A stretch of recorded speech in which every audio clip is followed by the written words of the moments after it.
కొరింథీయులకు రాసిన మొదటి లేఖ అధ్యాయము 7 పరిశుద్ధ వచనములు 25 నుండి 31 వరకు.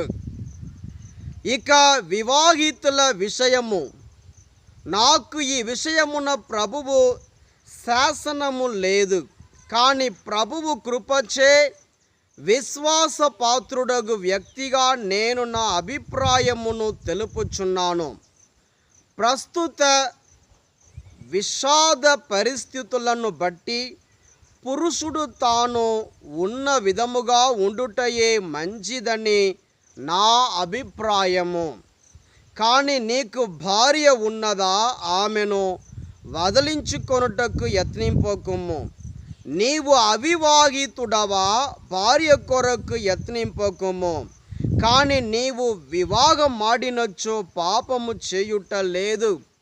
అట్లే అవివాహితయగు స్త్రీ వివాహమాడినచో ఆమెయు పాపము చేయుట లేదు. కానీ అట్టి వ్యక్తులకు కలుగు దైనందిన కష్టముల నుండి మిమ్ము తప్పింపవలయుననియే నా తలంపు. సోదరులారా, నేను చెప్పునదేమనగా, ఇంకా ఎంతో సమయము లేదు కనుక ఇప్పటి నుండి భార్యలు గలవారు భార్యలు లేనట్లుగాను, ఏడ్చువారు దుఃఖాక్రాంతులు కానట్లును, ఆనందించువారు ఆనందముగా లేనట్లును, కొనువారు తాము కొనిన వానికి సొంతదారులు కానట్లును, లౌకికమగు వస్తువులతో వ్యాపారము చేయువారు వానితో సంబంధము లేనట్లును ప్రవర్తింపవలెను. ఏలయనా ఈ ప్రపంచము ఇప్పుడు ఉన్న తీరున ఇంకా ఎంతో కాలము ఉండబోదు. ఇది ప్రభువు వాక్కు. సర్వేశ్వరునికి వందనములు. లూకా సువార్త అధ్యాయము 6 పరిశుద్ధ వచనములు 20 నుండి 26 వరకు. యేసు కనులెత్తి శిష్యుల వైపు చూచి ఇట్లు ఉపదేశింప ఆరంభించెను. పేదలకు మీరు ధన్యులు, దేవరాజ్యము మీది. ఇప్పుడు ఆకలి కొని ఉన్న మీరు ధన్యులు, మీరు సంతృప్తి పరపబడుదురు. ఇప్పుడు శోకించు మీరు ధన్యులు, మీరు ఆనందింతురు. మనుష్య కుమారుని నిమిత్తము మనుష్యులు మిమ్ము ద్వేషించి వెలివేసి నిందించి మీ పేరు చెడగొట్టినప్పుడు మీరు ధన్యులు. ఆ రోజున మీరు ఆనందపడుడు, మహానందపడుడు. ఏలైనా పరలోకమున మీ బహుమానము గొప్పది. వారి పితరులు ప్రవక్తల పట్ల ఇట్లే ప్రవర్తించిరి. అయ్యో ధనికులారా, మీ కనర్ధము, మీరు మీ సుఖములను అనుభవించుచున్నారు. అయ్యో ఇప్పుడు కడుపు నిండిన వారలారా, మీకు అనర్థము, మీరు ఆకలితో అలమడింతురు. అయ్యో ఇప్పుడు నవ్వుచున్న వారలారా, మీరు దుఃఖించి ఏడ్చెదరు. ప్రజలెల్లరూ మిమ్ము ప్రశంసించినప్పుడు మీకు అనర్థము.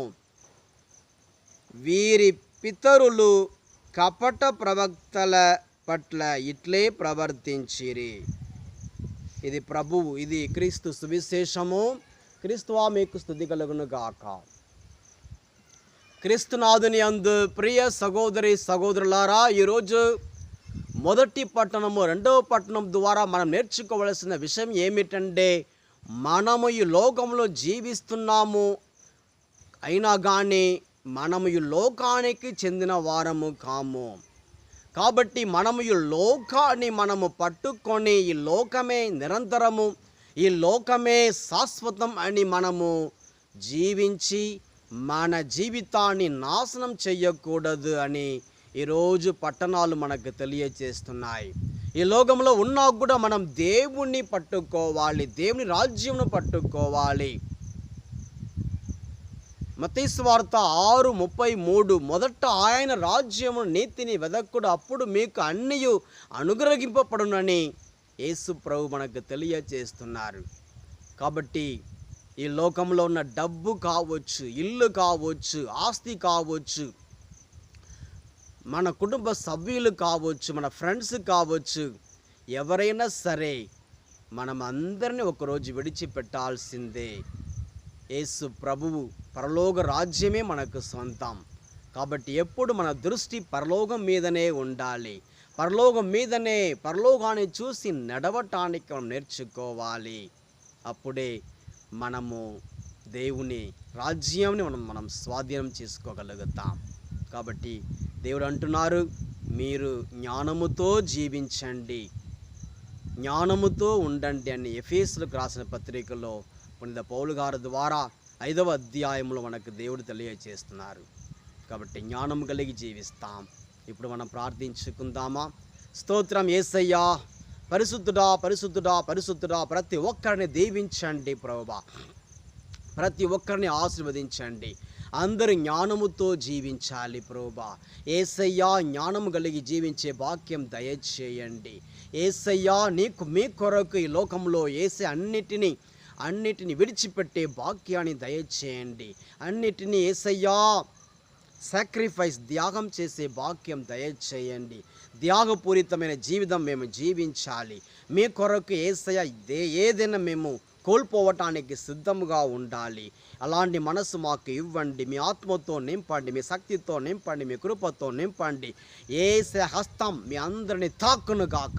యేసయ్య హస్తం మీ అందరిని దీవించును గాక. మీ కుటుంబాన్ని దీవించును గాక. మీ కష్టాలను దేవుడు తొలగించును గాక. మీకు శాంతి సమాధానం దేవుడు వసంగును గాక. యేసయ్య మిమ్మల్ని దీవిస్తున్నారు, ఆశీర్వదిస్తున్నారు. ఈ లోకం ఇవ్వలేని సమాధానంతో దేవుడు మిమ్మల్ని నింపుతున్నారు. స్వీకరించుకో దేవుని ఆశీర్వాదమును. Receive the peace of the Lord in the name of Jesus Christ. Let the hand of Jesus touch everyone. Let the hand of Jesus touch you. Let the healing come upon you. Let everyone be healed in the name of Jesus. All those who are hearing this message, let them be healed in the name of Jesus. Be healed, be anointed, be sanctified, be blessed in the name of Jesus. Be blessed. Thank you Jesus, thank you Jesus. ఈ ప్రార్థనలన్నిటిని మా నాథుడైన యేసు క్రీస్తు ద్వారా మనవి చేస్తున్నాం పరలోకపు తండ్రి. ఆమేన్, ఆమేన్. Praise the Lord. God bless you, all of you.